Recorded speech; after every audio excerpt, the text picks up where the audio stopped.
akazi nako nzagashobora na yampamagaye we. Alo sheri, uretse ndi mu muhanda harimo ambutiyaje ndaza mwakure n'indagiza. Abakobwa bazi ngo ndi mu kazi, ntabwo bazi ko ndi gukora ubuyede.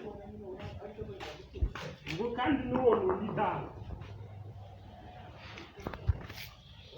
Alo sheri, meze bite? Uretse ndi kwakira abakiriya ndakwakura n'indangiza.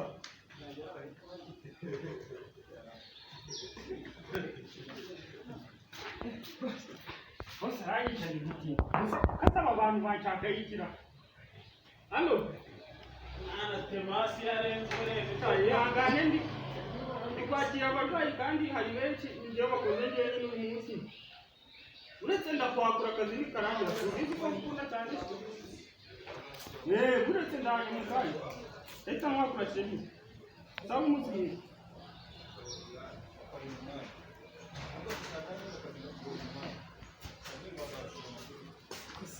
Abakobwa banshaka yikiwe.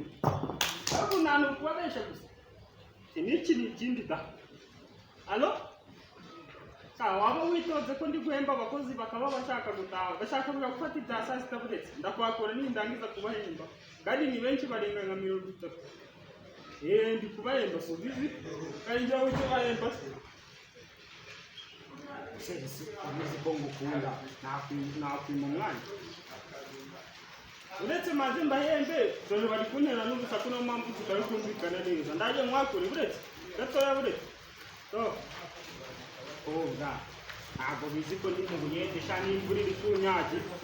Yakora akazi mbyihorere.